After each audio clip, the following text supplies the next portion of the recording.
Welcome in. It's Thursday night. It is week 15. We are here. We are at halftime of the Falcons and Tampa Bay. We're getting a little bit of a shootout here, which is, I think, is what we're hoping for as we getting into the fantasy playoffs.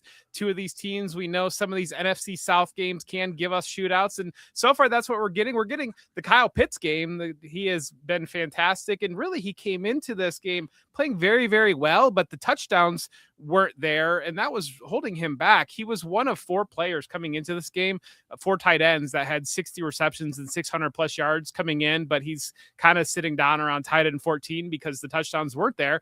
Touchdowns are here. The first half, we've got two touchdowns here going on for Kyle Pitts. Kirk Cousins is looking a lot better than Kirk Cousins has looked in when the spots start earlier in the year, especially, but he's starting to round into form potentially. And that is a good reminder that when he played last year off of that Achilles is a legitimate injury, especially for a player that is later in their career. And so he's starting to look a little bit better. And I think that that's an interesting thing to dive into, because I do think one of the things that I would like to ask you about tonight is maybe looking at some of these, projecting forward, some of these quarterback situations that we're seeing around the league, because we are going to see some of these quarterbacks shift and move into different spots. But neither here nor there anymore. I'm joined by my good friend, Matt Waldman. Matt, how are you doing tonight? What's going on in your world?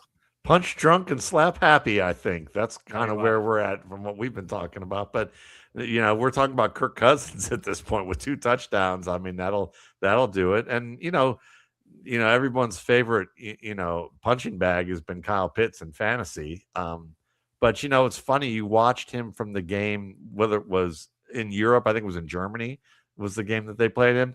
And, he was basically a couple of plays away from a huge week then, and you felt like him and Michael Penix were starting to get the connection there. Like they were making the effort to get him the ball downfield and try and make plays to him, and he was dropping passes, or Penix just slightly overthrew a ball on one play, and it just seemed like they were this close to getting it, and then Penix got hurt, and it's almost like Pitts and Cousins kind of started over at that point. And it doesn't hurt for Pitts that, Drake London isn't there.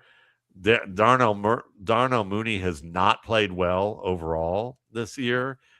They had to cut McLeod because they didn't feel comfortable with what was going on there either. So it's kind of a process of elimination for him. But sometimes players get confidence when they're made the guy and they know that it's coming to them and they've got to be prepared. And I think Pitts is one of these guys who it could be on him. He could be that guy who needs that constant attention and focus and confidence and all of that. Or it could be a guy who had that, but the years kind of stripped it away from him because the offense stopped flowing through him. They didn't allow him to be the athletic juggernaut that he was at Florida. They kept using him in ways that really were counterintuitive to what works for his game. And now it seems like they don't have much of a choice. So, here we are. And I hope that Atlanta can find a coaching staff and a quarterback where they can pair both together to maximize the talent that they have, and it not just be, well, 1 week it's, they've done a good job with Bijan, but I feel like that any coach would get fired about 5 games in if Bijan Robinson wasn't getting a bulk of opportunities.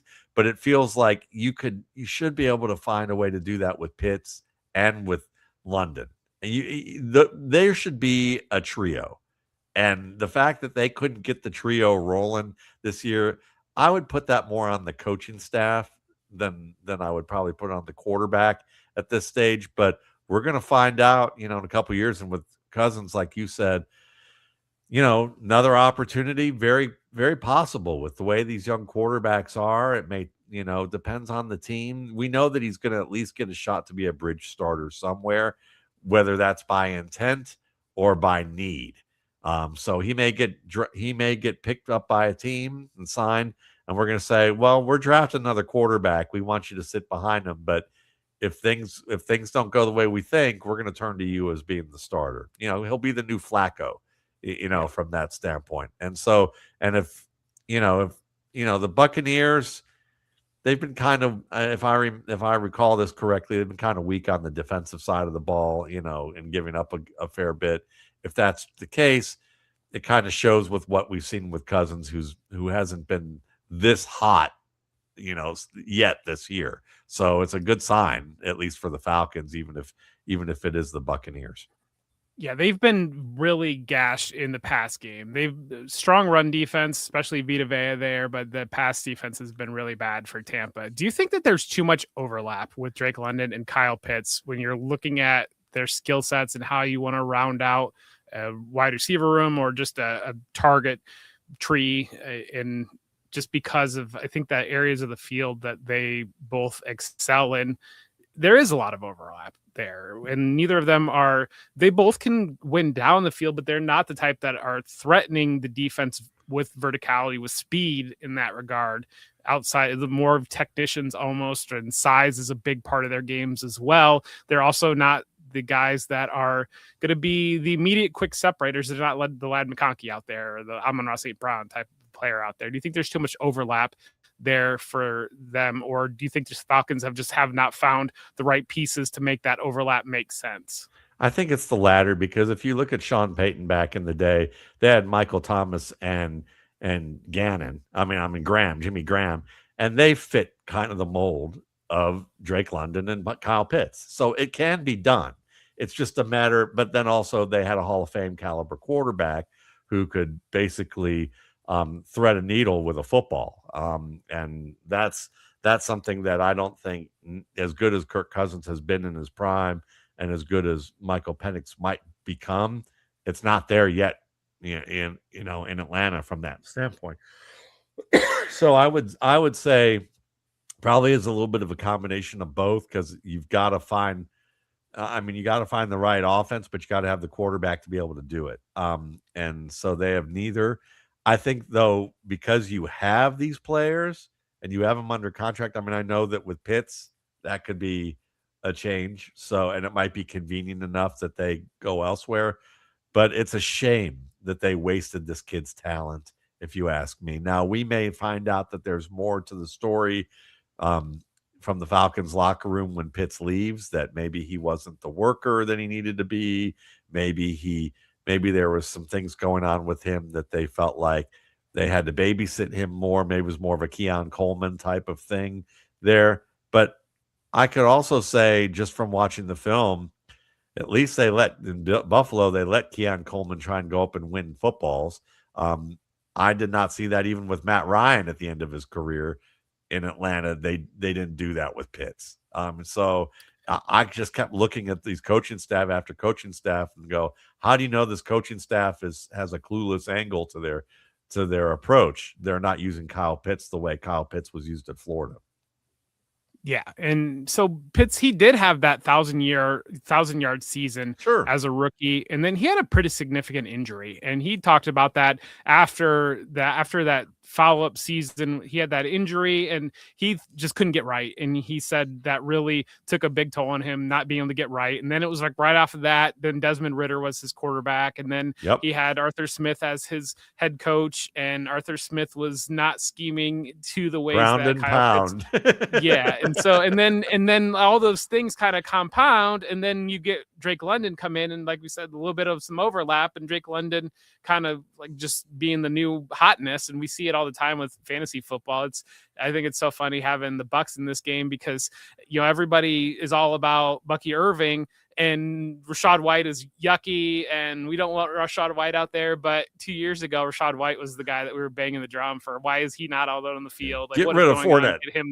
Get rid of Fournette, get Rachaad White on the field. And then the moment that happens, like, it's like similar in New England, where it's like, why is Damian Harris out there? Play Ramondre Stevenson. And then as soon as Ramondre Stevenson gets to play, why is Ramondre Stevenson out there? Play Henderson. What is going on here? It's I think it's funny how that works, but I think it is interesting because this is definitely the best football outside maybe arguably his rookie year, but the best football that we've seen from Kyle Pitts. And it really has been the touchdowns that have not allowed him to be the fantasy presence that would match where the catches and the yardage would be. But obviously, we're seeing that tonight, and so I think that opens up a lot. And people that I know, I had a couple of start sit decisions, and I don't think I picked the right one on a couple of them where it was going to be like I've got a Tyler Warren, and then maybe I'm putting Pitts in the flex, and Pitts was carrying a questionable designation coming into this game, so that might have played into my thinking as well. But I think that the injury and the Buccaneers being in this game, because we're seeing with Emeka Egbuka, where Emeka Egbuka came out and just lit the world on fire through the first 6-7 games. And then he had that hamstring injury, and it sounded like it was a pretty significant hamstring injury. And then he played, and it was kind of shocking that he played on that Monday night game against the Lions. I remember going into that, we were all kind of unsure if he was actually going to play or not. And frankly, he hasn't looked right since that injury happened. And I think that that's one thing that we tend to struggle with in fantasy football a little bit of the guys on the field. We expect him to be the guy that we expect to see. And the reality is the injuries don't allow players to do that. And you can see it with younger backs that get plugged in at this time of the year because how much more explosive they look than the back that's had 200 touches already and been going for 4 months straight. And so I think that that's an interesting thing to unpack there with Egbuka, because it seems like a lot of concern, a lot of hand wringing about Egbuka now. But if you really look at game by game, his catch rate, it just plummeted when he had that injury. And he's clearly not looked like the same player with that injury. He's playing through it. And I think that I know for me personally, when I'm looking at redraft and looking at players that I'm taking, there's always a nice little discount built into these guys that worked through injury the previous year. And more often than not, it feels like they're healthy the next year and they end up being the best bargain that you can get in the draft. Yeah, no, that's a great approach, obviously. And, I looked at Emeka Egbuka this week in my gut check column. And, it's funny, he's 8 drops on the year. He's had 5 after week 7. Since week 8, he's had 5 drops, and you look at that and there's a couple things to unpack with it. One is that, did he have some occasional clap attacking, hand positioning woes at Ohio State? Yes, he did. And that led to drops. Were they major things? No, it didn't keep me from giving him an immediate starter grade as someone who could come into a team, start immediately, and learn on the go. He was on the border, he was on just over that mark, which meant to me is that if he lands on a team with a couple of Pro Bowl caliber veteran receivers, he's probably going to be the number 3 on that team unless those guys get hurt. Lo and behold, here we are. And he took off and he played very well. But rookies, we need to remember, unless they're absolute superstars, and what happens is when guys have good camps and people say, oh, he's like a veteran out there, they expect that they're getting someone who's going to be better than Chris Godwin right out of the gate. And you're like, no, folks, that's not quite what that looks like. But then he does it. And then people are like, see, he's a superstar. He's amazing. But then this is what happens with rookies. They have learning curves. They get hurt. Now they got to play with an injury. Now they've got to now they're playing guys who are fresher than they are, or guys know how to manage that injury better, or they're dealing with being the man in a situation where now, their support isn't there. Mike Evans being gone for a while, Chris Godwin coming back and then being gone for a while. And now you got a bunch of rookies out on the field or second-year players. Oh, then your quarterback gets hurt.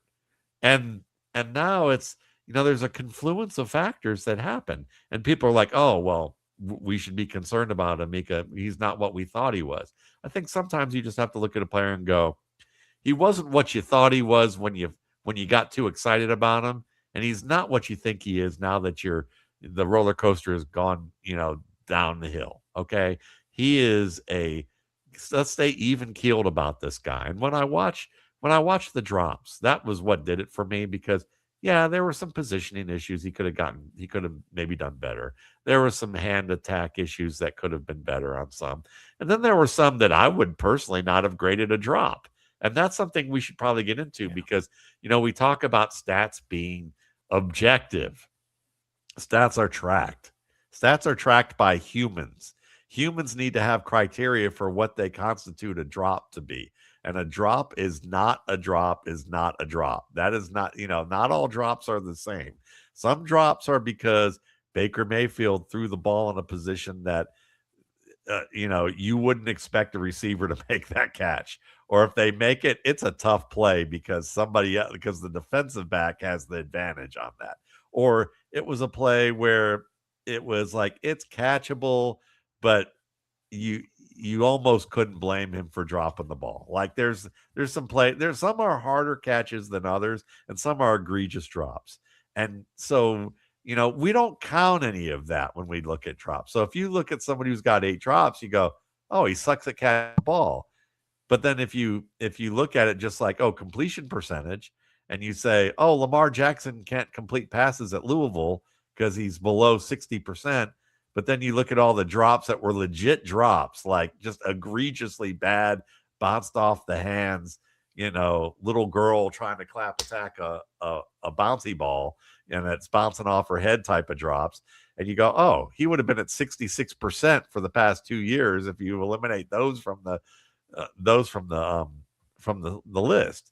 Well, that's context. That's context that's important. And it's the same thing with this. So, I looked at those. I looked at plays. Then I just to see how many plays that I also looked at in terms of drops. I also looked at plays that were incomplete passes and just like judged incomplete. And there were at least 5 to 7 plays that I would have labeled as drops if I was using the same criteria that I visually saw that they used to label a drop. Like, not saying that I would label all these drops, but if they're going to say this is a drop, then how come they didn't say that pass was a drop? Because that one was an easier looking pass. Now I can understand why it was incomplete, but then you shouldn't have had the other one labeled as a drop. So there's a lot of subjectivity to some of this stuff. And at the end of the day, when I look at, Agbuka, I realize that he's a good young receiver who's playing hurt, who's got a quarterback who's throwing a lot of balls that make him look like Cleveland Browns Baker Mayfield, but he's playing hurt as well.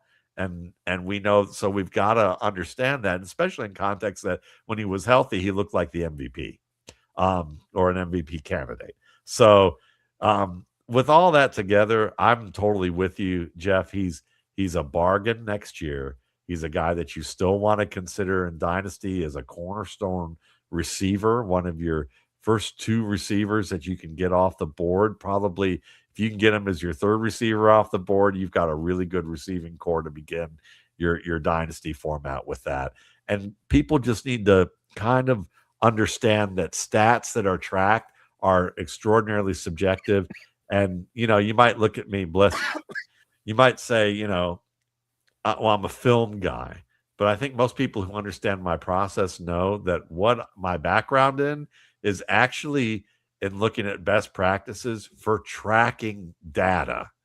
And how do you take data that's being tracked in a way like stats and make it as objective as possible so that people are on the same page and you reduce the variation of this stuff.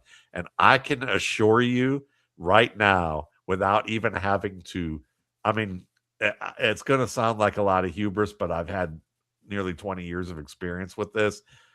You can look at how data's being tracked and something like this dynamic, and then look at the film and go, they have no best practice for this. And so any of the stat services out there, I bet you that I could walk in there and go, yeah, they have no idea what a best practice is when it comes to defining and grading and continuous improvement and management of this type of stuff. Because otherwise, Saquon Barkley, as a good example I talk about all the time, at Penn State, would not have earned the number of yards after contact that he did for someone, basically fly swatting his thigh pad on the way to a 78-yard run. That would not, you would not count that as yards after contact. You would, or if you did, you would be better at giving tiers to types of contact and the type of yards after those types of contact, so that you'd have more context for what kind of contact he runs through. And then you would start to find out what real power actually means. Not that Barkley isn't powerful, but but you want to make things so that you don't say Barkley's the most powerful back there is in that class, and it's not even close.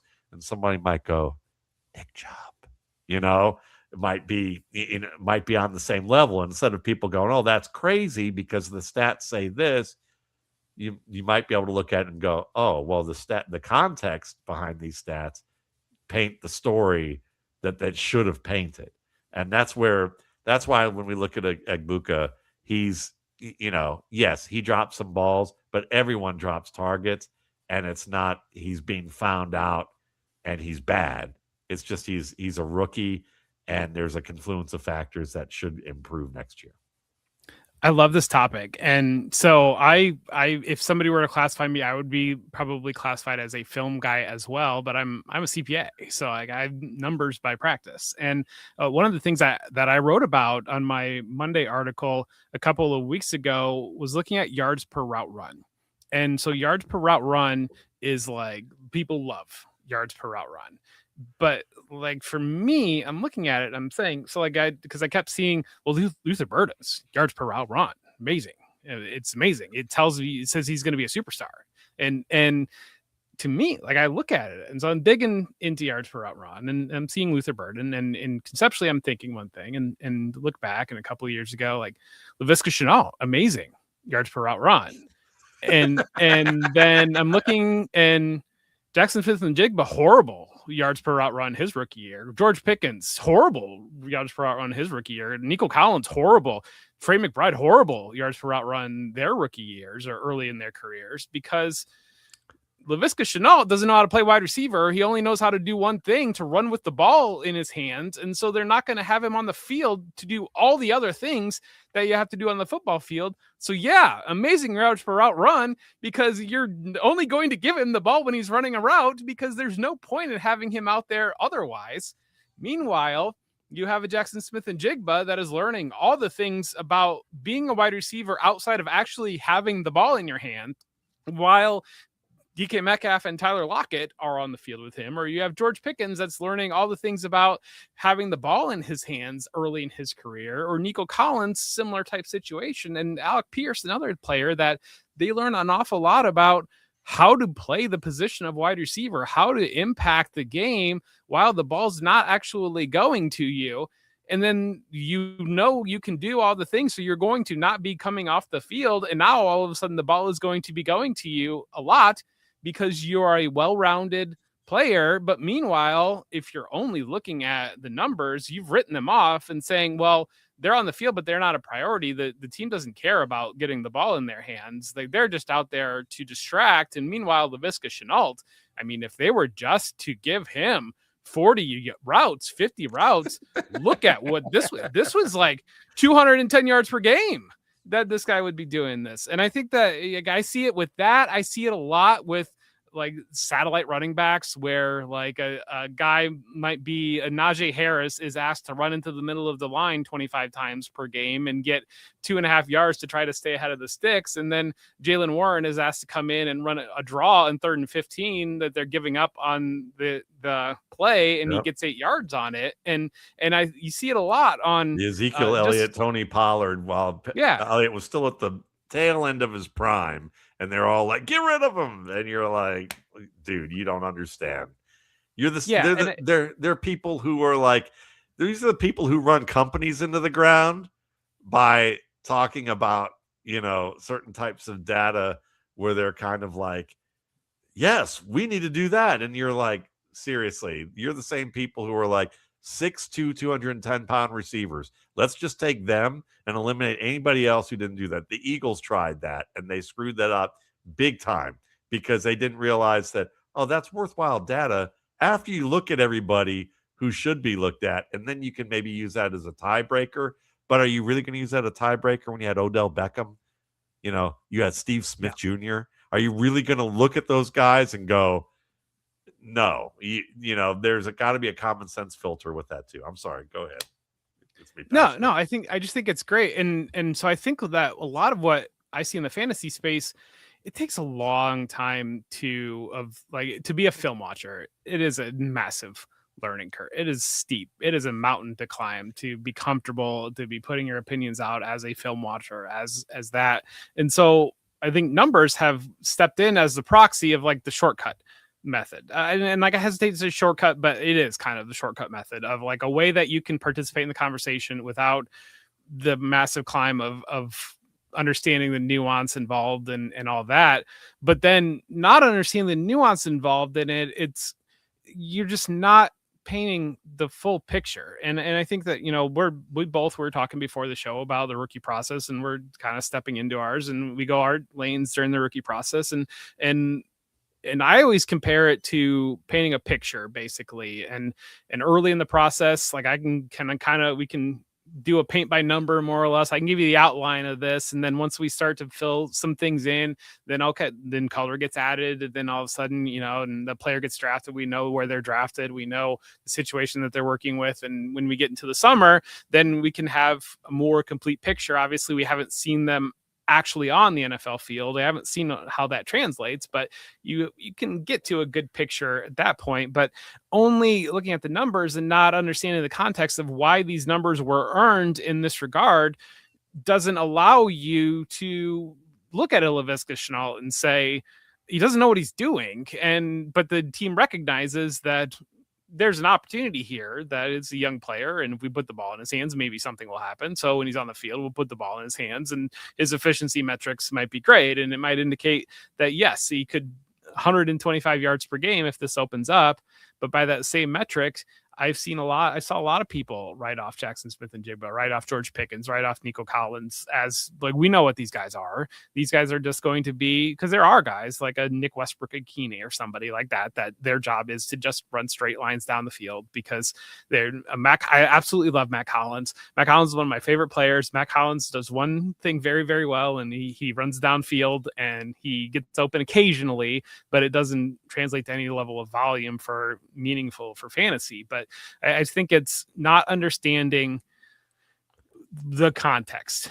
Yep. Is Context just matters. huge. And it is. And I mean, it's not just being guys who watch film who do this. I mean, you know, for years I have had an analytics consultant with a scouting background and also a biomechanics background, who's worked for a lot of NFL GMs, a lot, complained to me on a regular basis about the number services and how they use the objectivity portion of data as a selling point when they're not really looking at the context at the level that they should, that they're not abiding to a lot of the laws of stats and a lot of the issues and problems that can come with it.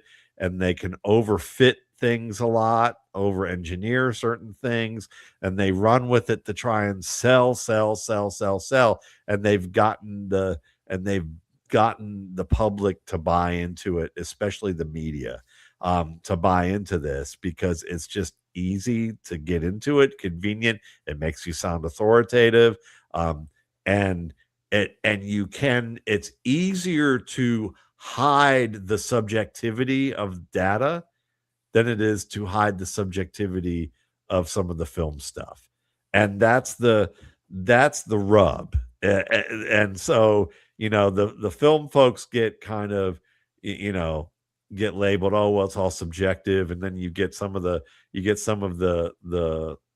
data folks who are a little more brash, who are like, oh, it's like reading tea leaves or fortune telling, you know. And certainly in the wrong hands, it can look like that. And there's certainly, and I can see that there's a grain of truth to that in the sand on the beach. If you want to pick out one grain like that, you know, that's sure. But the fact of the matter is that they hide more behind the objectivity factor when there's a little bit more going behind that curtain than they like to admit about the subjectivity, or that they even are aware of.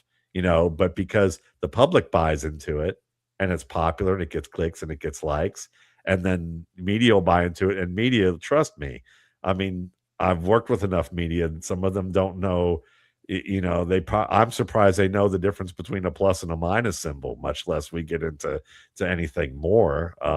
You know, they just know what's popular, what's their editors are telling them that's driving things. And how to frame a story that's compelling. What's a sexy story? That's what they want to write, as opposed to whether it's a true story, whether it's whether it's one that's going to, be unbelievably accurate. There's going to be things that are kind of, there's not a world of fact checkers out there doing the type of work that you think they're doing. So it's a fascinating approach to everything, and I think there's room obviously for both.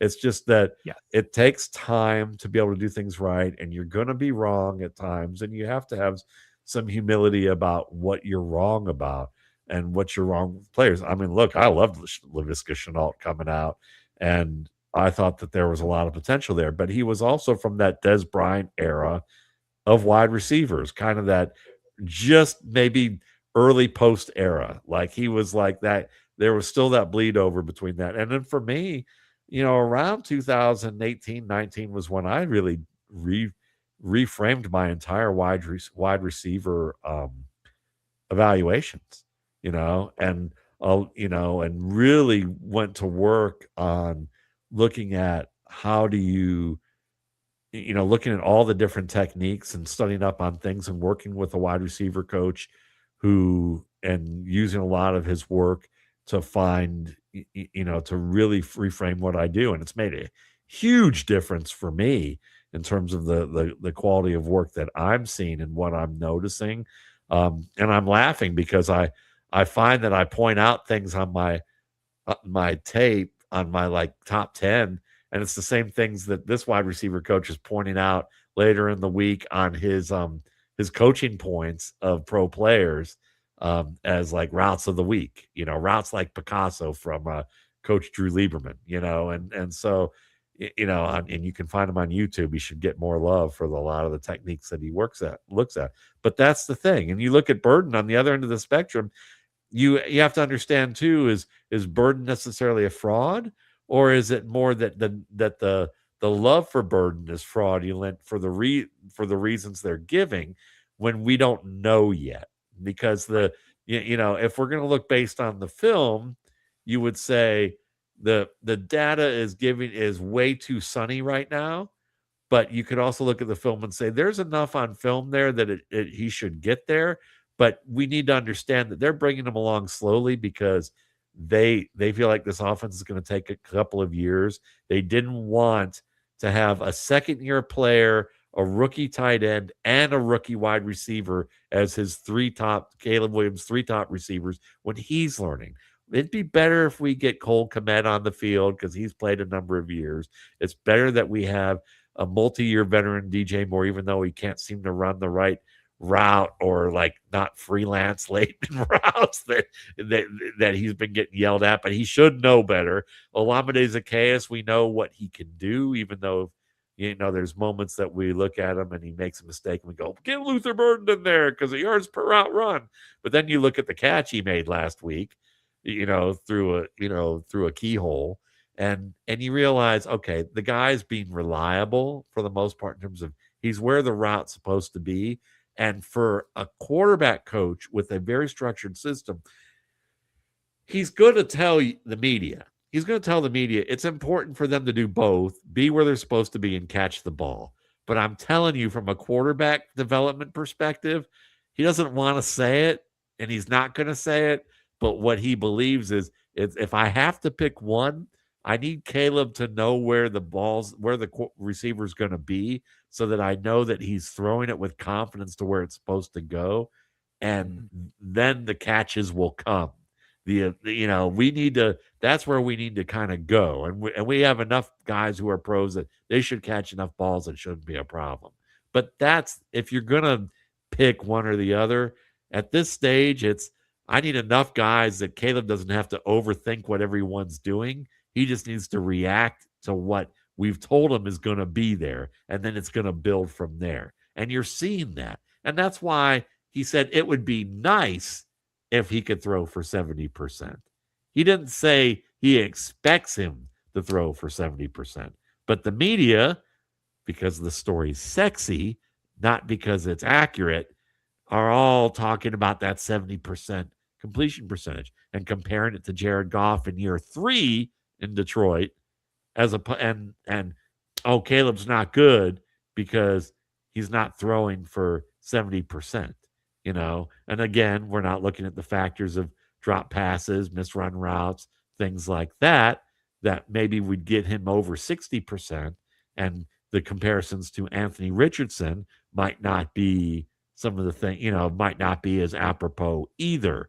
But this is what happens, and people, you know, people who make big decisions and are used to a more corporate level decision making ladder, they don't have time to dig into details sometimes, and so they want the simple thing to make decisions based on that.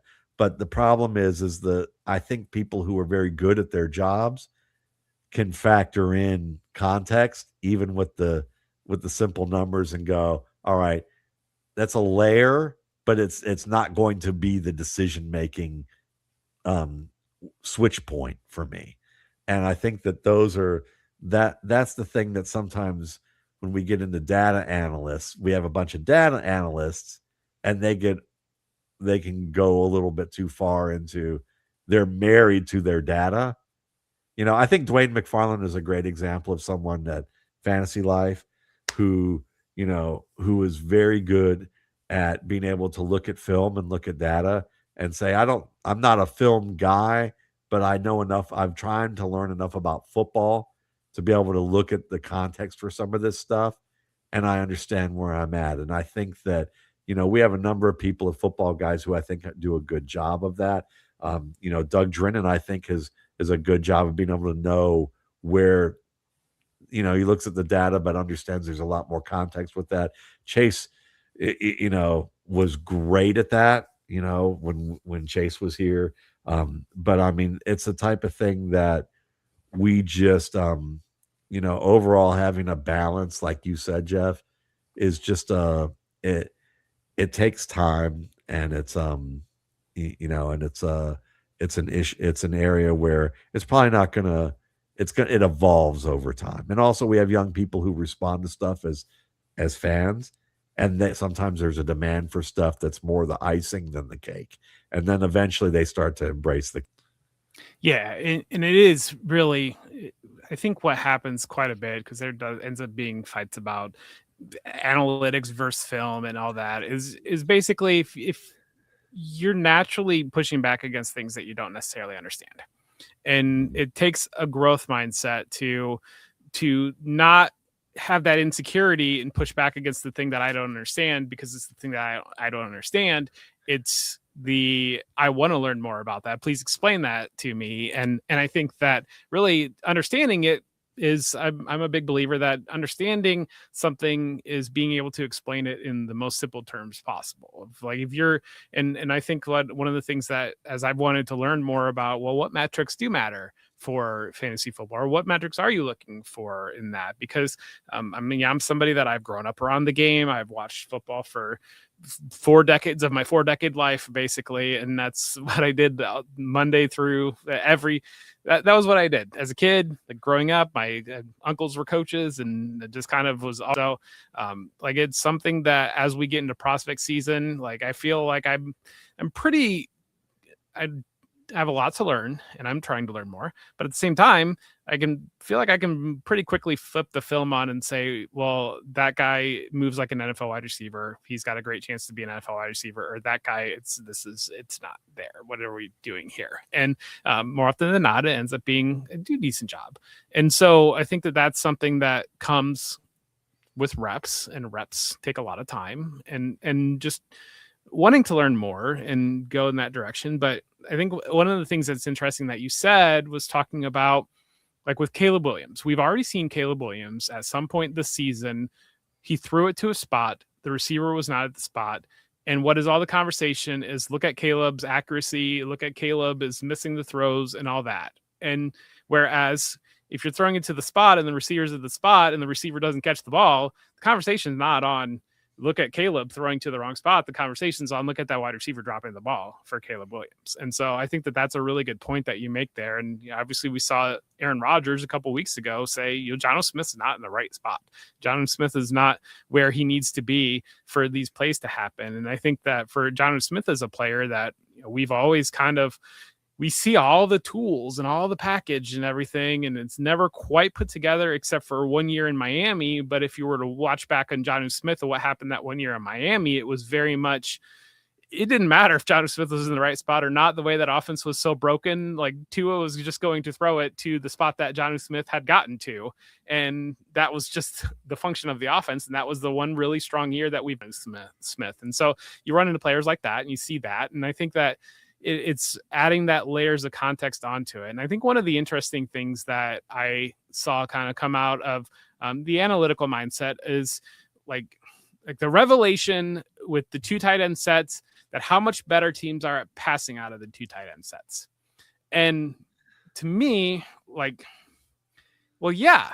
Why do you think they're running them? Because they're better out of passing out of that. It's like, I understand like the mentality of, well, you put 2 tight ends on the field so you can run the ball, because that's what you do. Well, you run the ball with 2 tight ends. And now they're throwing the ball better with 2 tight ends. But it's like that. Yeah, because you're changing the calculus of the defense of what they're giving you. You're creating different windows for your quarterback to be able to throw. And you're forcing the defense into heavier looks because you can run the ball down their throat. And so naturally it is going to open up the ability to throw the ball better out of 2 tight end sets. It's the constant push pull. It's the answer to how do we combat these 2 high safeties? We put 2 athletic tight ends on the field. We run the ball right down your throat until you man up and get these guys in the box. And then on this moment that you do that, okay, now we're punching you over the top again. And it's just constant push pull. And I think it's really interesting in the college game. And I'd be curious to know if you've kind of picked this up or not, but my friend Ronnie Evans was asking me last night, Jim Knowles going to Tennessee. So he's asking me about Jim Knowles. And Jim Knowles, I'm wearing my Ohio State stuff. Jim Knowles was Ohio State defensive coordinator, went to Penn State. And my assessment of Jim Knowles is Jim Knowles, I said he's a good Big 12 coach. And what I mean by that is that a lot of the Big 12 is like the Texas spread, is like the roots of the Big 12. And that's coming out of like everybody in Texas high school ran spread offense, and that's all the Big 12. And so Jim Knowles designed a good defense to combat that. And for a long time, that was what college football was. College football was that, and elements shifted up to the NFL, but that was like the bread and butter of college football. And I think one of the things that I've seen, especially this year, but the last couple years, if you were to look at stats, we don't have these college quarterbacks throwing for 5,000 yards right now, like we did just not that long ago. And a lot of the college offenses at the highest level have moved more towards what looks like an NFL offense, where because some of it's the 2 high safety coming down to how, but 2 high safety is nothing new. Like 2 high safety was Tony Dungy and was running 2 high safety for like Tampa 2. Like this stuff's been going on for 25 years. So like to act like this is a brand new thing that came out of it, that's not new at all. But I'm seeing a lot in the college game where it's shifting to more maybe like the Shanahan type of roots of offense. And like I think Ohio State does it a lot. I think Indiana's offense is kind of like that, where it looks a lot more like an NFL offense of the way that that's functioning. And it's a major departure from where we had with everything being spread, RPO, like spread them out. And we're still running the Navy wishbone offense, but just out of a spread look like Urban Meyer was doing. And so I think there's an interesting transition that's happening. And so like that was kind of my assessment of Jim Knowles coming at Tennessee, of like it almost reminds me of like when Urban Meyer was the coach at Ohio State, of like at one point in time the way that he was able to take the spread offense and or the wishbone option essentially and make it into the spread offense was very forward thinking at one period of time, and then everybody kind of caught up and then didn't have a second punch. And so I kind of feel like a little bit that Jim Knowles is kind of there, a little bit of like he very good against the spread, but by the way, all these offenses have moved to this direction, and it's like Matt Patricia coming down to college and bringing NFL blitz concepts and NFL defensive looks into college is really interesting what's happening in the game, because as teams are moving away from the spread look, because defenses have figured out how to combat that with lighter defenders, guys that can play better in space. Now, all of a sudden, let's punch it down your throat and go in this direction. I think there's an interesting dichotomy that's happening in the game. No, I think it's a good observation because, I mean, and it's not, I think there are people who will look at it backwards and say, well, the quarterbacks aren't ready to play in the NFL at the level they want them to, and they're not doing the things that the NFL would like to do. The NFL's been kind of grousing about that for years now. So now they're trying to like develop more for the NFL. No, they don't care about the NFL. They care about winning games and making a lot of money. They're making a shit ton of money. Sorry, Joe. We got a double sorry, Joe, today. Joe. That was good. There we go. We haven't done that in a while. But that's I think it's just more about trying to keep up and stay competitive and having a competitive edge. And that's I totally agree that's a lot of what's going on. And I mean, just to get back to one thing you mentioned Aaron Rodgers and pointing out Jonnu Smith was out of position. That's an interesting point too, just as a side note of this, because think about it. Who can say to the media another veteran was out of position? Caleb Williams or Aaron Rodgers? Of course. Aaron Rodgers has earned the cachet, whether the media love or not, and he just doesn't give a flip about the media anymore. That he's proven he's a Hall of Fame quarterback. That he's going to be a first ballot Hall of Fame quarterback. He could throw for -1 yards next year if he plays, and he will still be a first ballot Hall of Fame quarterback. Okay. Caleb Williams, the perception is, who's this young guy calling out a veteran player for his mistake? Because you notice he's not calling out DJ Moore. His coach is calling out DJ Moore, and that's the difference, is that you got to understand your role on the team and where you are at on the team. And if you're still learning and you're still learning the offense, that you've got to earn their trust. And Aaron Rodgers is a coach on the field, even if Arthur Smith won't let him be. And the joke, you hear Ben Roethlisberger from the peanut gallery going, we should hook his helmet, unhook the helmet and let him call plays, because I've seen him calling plays against the Bills. And while I agree with that, I think it'd be fun to watch Aaron Rodgers call plays, because I think he'd do it better than Arthur Smith. He'd be one of the exceptions. I would, at the same time, he's earned that cachet. So back to the college stuff, you're right. I mean, it's it's an interesting look and how all this changes, because sometimes the college game learns stuff from the high school game, and the high school game oftentimes drives college football and then trickles to the NFL, and it becomes a thing in the NFL. And then sometimes it goes the opposite direction. The NFL with the West Coast offense, and then becoming a college thing, then becoming a high school thing. It ping pongs back and forth. College is usually like the intermediary between the two. And so it's fascinating how that is. And we're gonna see whether the quarterbacks are a little more prepared, or what the feedback is going to really be from coaches about quarterbacks over the next 5 to 10 years. Because it's probably going to be the next 7 to 10. If this is what's happening and we see more NFL related concepts, we may find that we're about to enter a golden era of quarterback prospects. And it's not because necessarily the quarterback prospects are better. It's they're more prepared, and they're being put in situations where they're being allowed to be prepared for what the NFL is asking them to do. And then it doesn't look like as much of a gulf as it was, or they start strong and then everybody's all excited, and then they have some tough adjustments, and then, but we'll see. Through the media's eyes, will probably be, there were 5 quarterbacks who threw for 3,500 yards or more. This was a golden era. Well, it was a shame that this player X, Y, and Z, and this player X, Y, and Z, and then you and I will be on here going, well, they weren't that good in the first place, but they just had a strong season. But that's going to be like the superficial aspect of it. Probably is that we'll see, that we're entering a golden era of quarterbacks, but then by 5 years, 5 to 7 from now. But you remember when the spread started, because there was a time when like college it was very run based, and then all of a sudden now the spread, and oh my gosh, these quarterbacks come to the NFL, they're seeing so many different coverages and they're throwing so many passes now. There's so much. It was like kind of It's like the going to be Matthew Stafford pinball. generation Yeah. was like they're so much more prepared for the NFL level now, and then it got to the point where it like flipped the other way of like, well, they're just in these gimmick college offenses that like it's like they're not actually. It's funny how that works.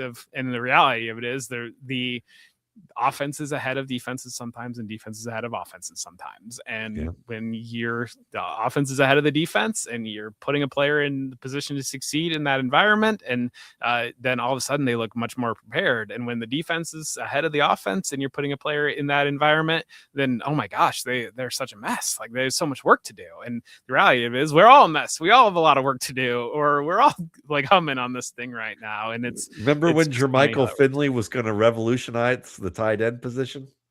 Yeah. I do. And it is fascinating because like how many players got lost to history that it's just, they were just the wrong place, wrong time, or like because I think that was especially the NFL level. It's a lot of guys, and even at college level, there's a lot of guys that started smaller level because they didn't, because to go to Ohio State to be a tight end, you have to be 6'4", 250 pounds. And if you are 6'2" and 220, but it can do all the things at the tight end, well, you can't be at Ohio State because you're not big enough to do that. But I think at the NFL level, it has opened up in terms of trying to figure out a little bit more, be flexible of how these players work in these things. But there's a lot of those guys that were like the Jermichael Finley, or like the guys that are these 6'4", 235, that we just don't know how to do this. So we're going to try to make him into a normal wide receiver, but also he can't get open as a normal wide receiver. But we're also going to try to make him, there's a million of them. I mean, it's just interesting because I do think that on some regards we've gotten a little bit more creative in that too, but then at the same time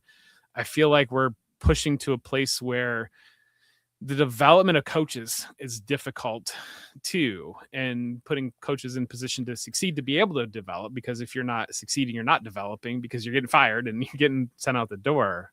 So let's start. I've got two questions for you, and then then we can end this. But the first question is more of a broader question, which I've heard NFL people say the contract dictates the playing time, not talent. And that there are a lot of guys who go, I've seen a lot of talented players who could ball out in the NFL who never get their chance because they don't have the contract. So I've heard that.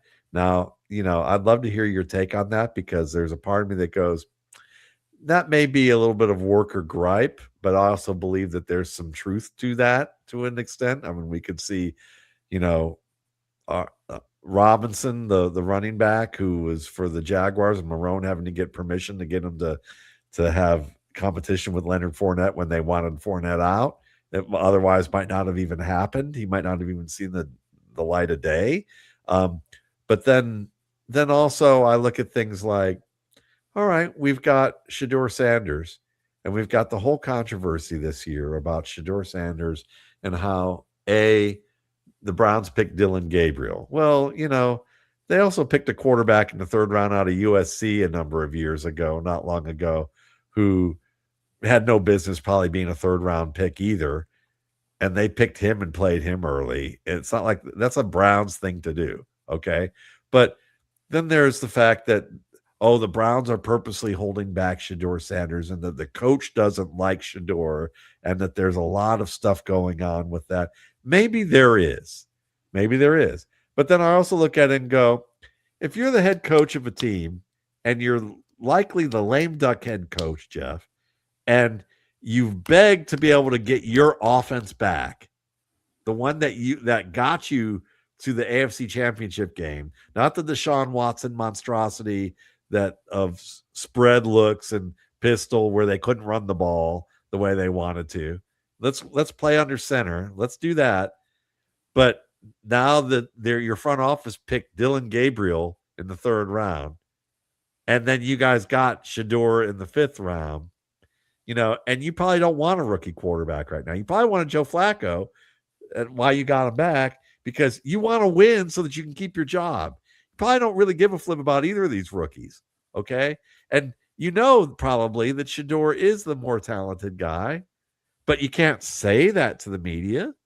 You can't undermine your front office and your owner, who might have been involved in the Dylan Gabriel decision. Um, and you've got to be a good team member, kind of good member of that team. As a good leader, you can't backtalk them, because you backtalk them, you're never going to have a shot probably coaching anywhere in the NFL again. So you got to roll along with this ridiculousness that is Dylan Gabriel in the third round. And then you're hoping to redshirt Shador, because he's the one that might have starter talent. So we're not going to give him playing time. But this all backfires because the team gets all trade happy and they trade Flacco, and they start Gabriel, and now you're forced with Gabriel, and he's trash. Sorry, he's playing like trash right now. He's not trash, but he's playing like trash compared to what they had. At least Flacco was getting them could get them in and out of plays. Gabriel's just stuck with whatever he had to do because he's a rookie. Rookies are going to play that way most of the time. Now you put Shador in. Now you got the media going, it's a conspiracy. They didn't give Shador any reps. That's because you weren't planning on having your quarterback. You wanted Flacco to be the guy. Why are you going to give Shador reps to compete when you want to go with a veteran? It's not about Shador's being wronged. It's about that you had a game plan with a guy, and your front office and your head coach aren't aligned. And guess who's going to be in the dunking booth week in and week out? Your head coach. So for me, it's like sometimes too, you look at this stuff, and I just wonder if you agree with me on this and think there's a lot of perception games that are being, put out here, and you go, who's actually taking the brunt of this, who doesn't really deserve it? And I think it's Kevin Stefanski. I mean, you can say all you want about, he took Shador out on that 2-point play. Yeah, that was probably a bad call. Probably a dumb thing to do. But are you going to link that to he didn't get playing time when Joe Flacco was going to be the starter? I mean, come on. And your front office picked Dylan Gabriel and put him ahead, and they paid him more money. You don't have control over that stuff. Unless you're Bill Parcells and you demand to have control of the front office, or you don't care because you have so much cachet, you can be the Aaron Rodgers of head coaches and just say what you want to say, and nobody's going to get mad at, or they're going to get mad at you, but you don't care because it's not going to be detrimental to you. Kevin Stefanski's not in that situation. So when I look at context of this kind of stuff, those are two things I see is players who talk about there's a lot of talented guys who never see the field because contracts matter. Again, ownership and GM ego, because that's where they put their money, and they expect the money to be that. And then there's not fair competition. They don't allow fair competition. You got to get permission for that, which bleeds down to Stefanski's situation right now. And he's the one getting the blame for Shador when it should be the two guys in the upper level there. Well, I think on the first point, I think everybody in the NFL can play. Like you would not be in the NFL, you couldn't play. So right. Everybody in the NFL can play. And I think that it can be easy to have a victim mentality, maybe. Like everybody in the NFL can play. There's a 5 to 10% that can really ball out. Yes. And so I think that there are probably a lot of players that like they're easily not in that 5 to 10%. Like there are maybe they think they're in the 30%, maybe in reality they're in the 60%. Right. And kind of I think that there is a lot of that going on. I think everybody in the NFL can play. You wouldn't be in the NFL. I could do what he did, and then when he gets put in that situation, it's like, oops, yeah, maybe not. I think when it comes down in terms of like draft capital or money, to me, it comes down to like basically how many chances are you going to get. Where like how many times is Keon Coleman going to be run out there versus how many times is Terrell Shavers going to be run out there? Like Terrell Shavers kind of has to do like a lot of things right the very first time and keep doing things right.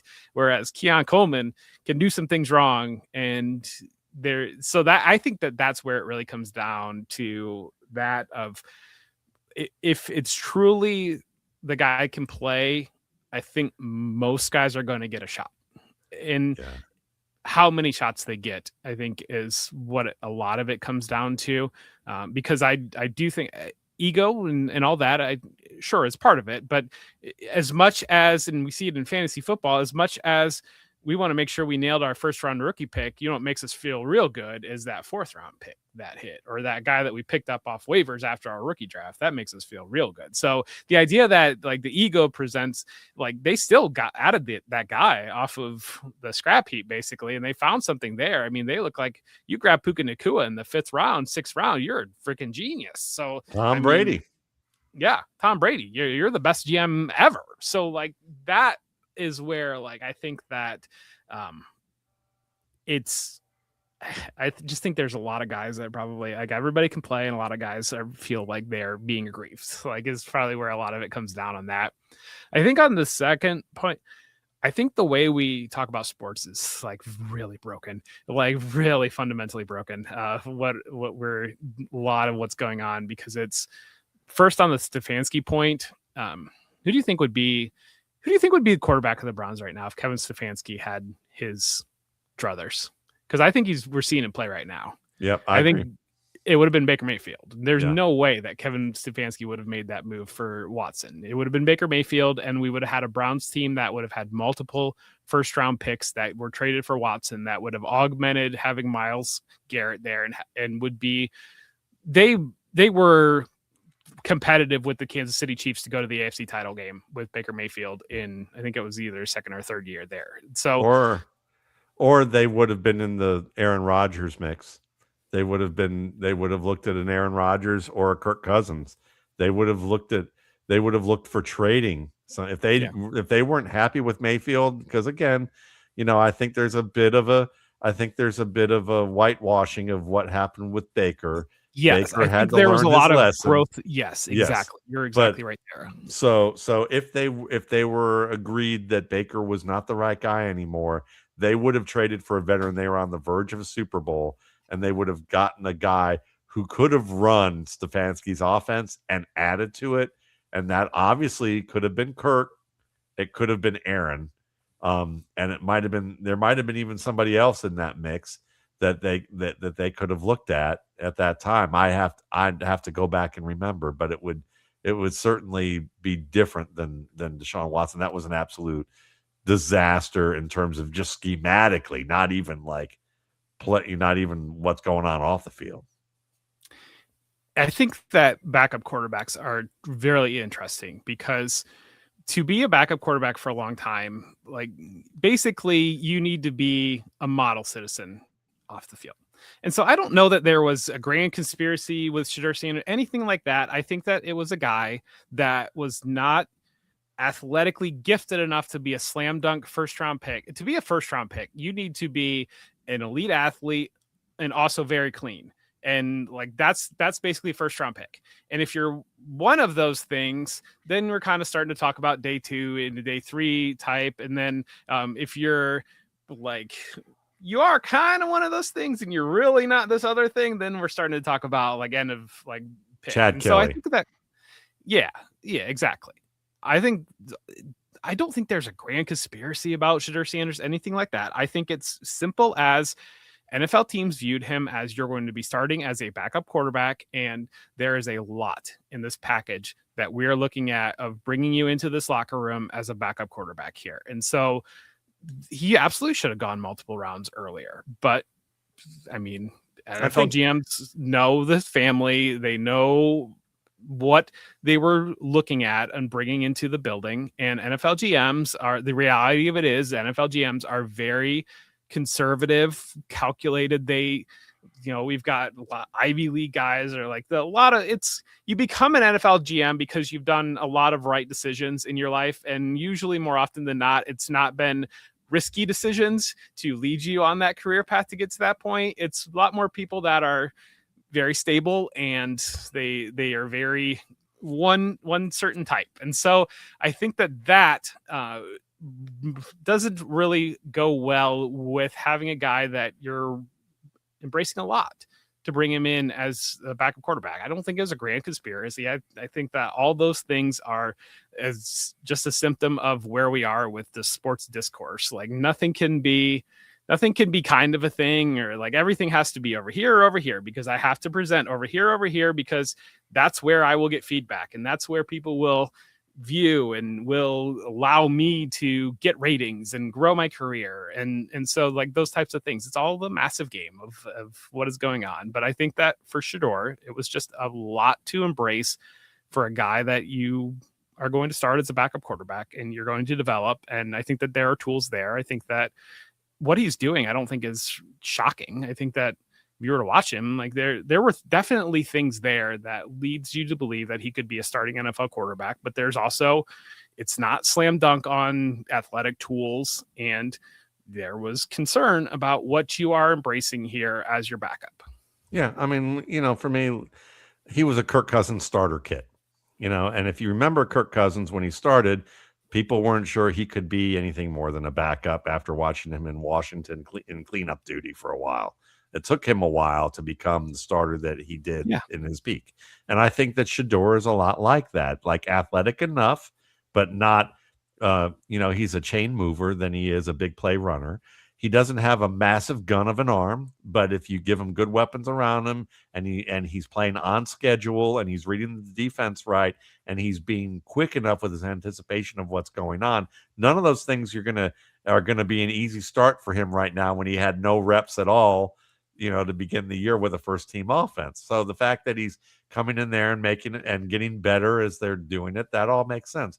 But I think people have to understand this, because I agree with you with all those points. And I think most people who've been longtime listeners to the Audible, whether you've liked my thoughts or not about this particular topic that a lot of people are talking about with Shador, have known that I've been on one side of the topic when it comes to, there's a latent bias in the NFL when it comes to race, that there has been latent biases there. Some of them are not, flag, cross burning kind of, type Confederate flag waving type of stuff.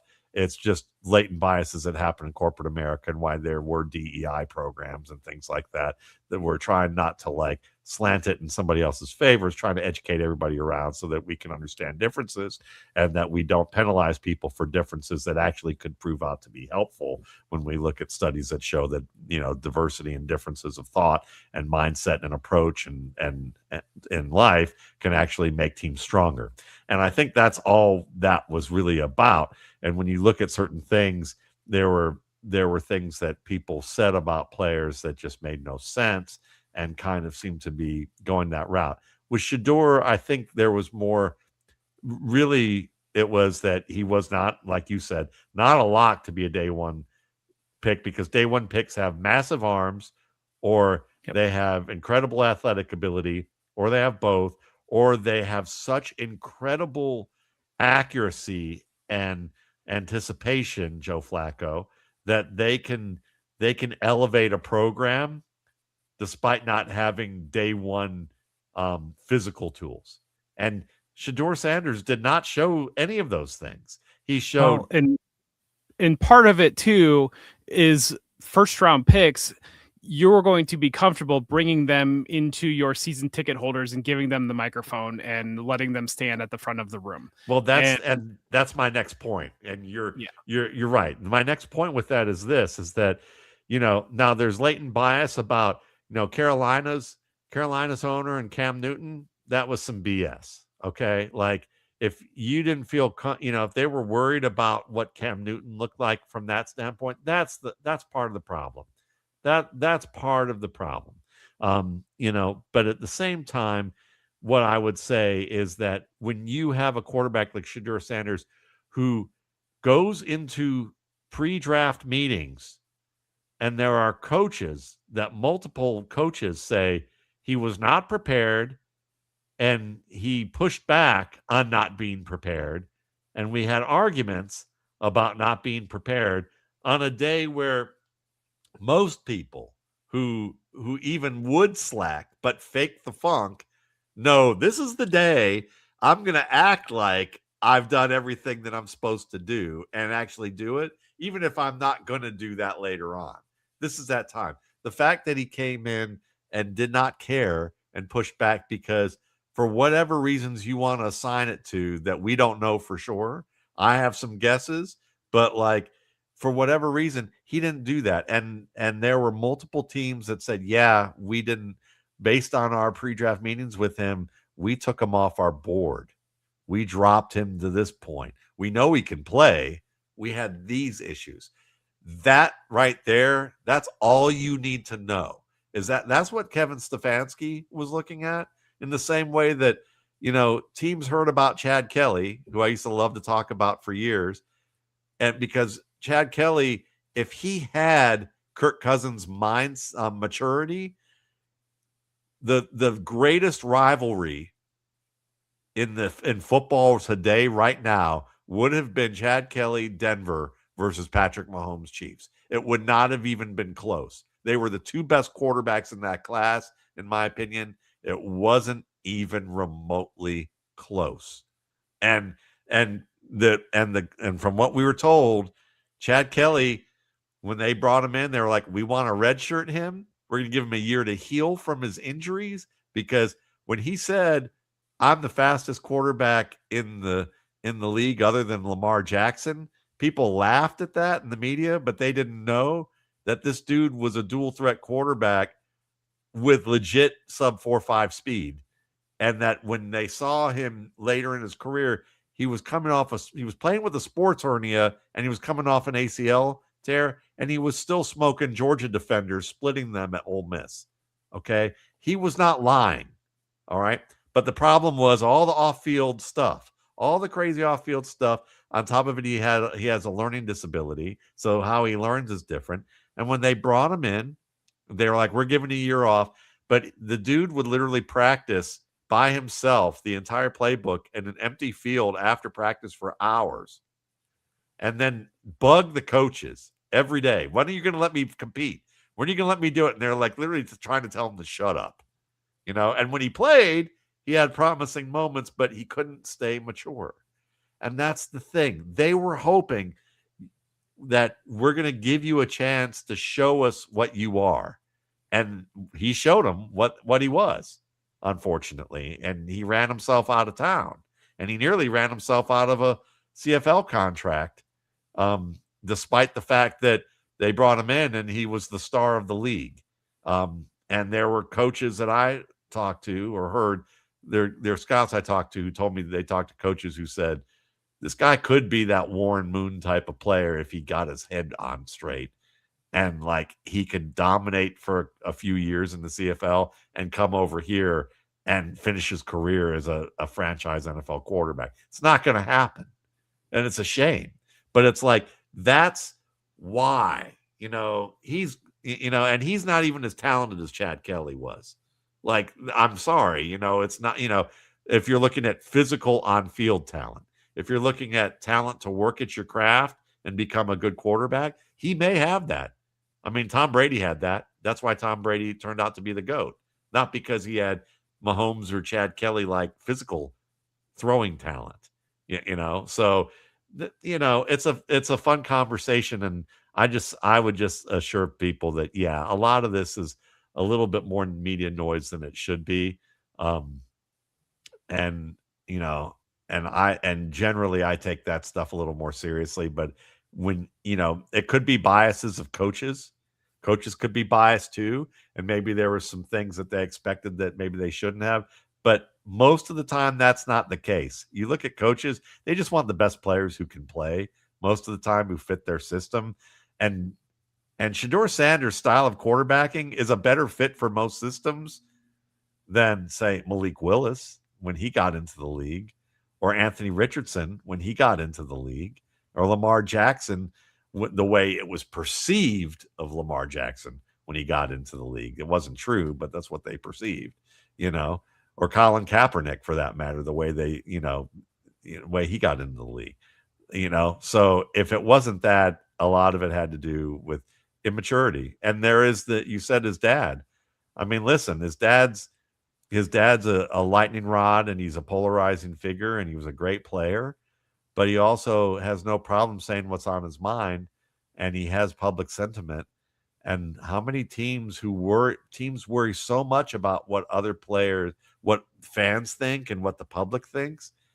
If Dion decides he's going to open his mouth and share some things that the team doesn't like, now they're in a feud with a Hall of Fame player coach who and it creates turmoil that they don't want to be involved with, because he also knows a lot about where things are buried, and he knows a lot of inside information, and that his dad could be as big of a problem for Shador unintentionally as much as maybe even intentionally, where they go, what if he decides he wants to push to be the coach or the starter or those types of things, and teams, and that could be good, it could be bad.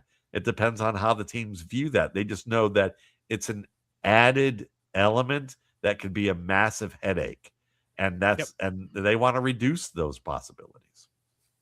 Yeah. I mean, you're building a locker room, you're building 53 guys that how are they going to work together? How is this going to be cohesive environment that allows everybody in this room to be able to succeed? And risk is a big deal when it comes into the NFL draft. The GMs are risk adverse. And so, yeah, is this exactly, that's a great point on Deion Sanders. It might never have crossed Deion's mind and Shadur's mind of that Deion would be his coach at the NFL level. But at the same time, if you're somebody that you're making that decision, is this going to be the type of thing where he's the next Patrick Mahomes and he's the franchise quarterback and what he says goes? And oh, by the way, now his dad's going to be the coach too now because this is what he wants to do, and it's just another thing that you're thinking about. And you could even be taking another step, and it might not even be right, but you could say, maybe Deion Sanders is a bit of a narcissist.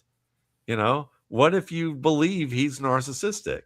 And then you look at this kid and you look at the behaviors, and you can look enough into them just from what you see and go, there's some links to say that this guy's a narcissist and his son's the son of a narcissist, and that his son's behavior, a lot of it's being driven by the fact that he was raised by a narcissist. And then you can look at that and go, how much does this kid have to unlearn before he can relearn what he needs to become the leader we want him to be? And then you might go, it may not matter, because there's a lot of narcissists who've been dynamic leaders or CFOs and all sorts of things that it works out. So it may not even matter, but there may be people who dig into that, especially because the NFL is prone to armchair psychology anyway, and not really getting experts in on the field and in on the matter. That could have weighed into part of it as well. I mean, certainly for me, I looked at it and go, I mean, I've seen Deion up close and a long time ago, and you would say, yeah, those were definitely narcissistic behaviors.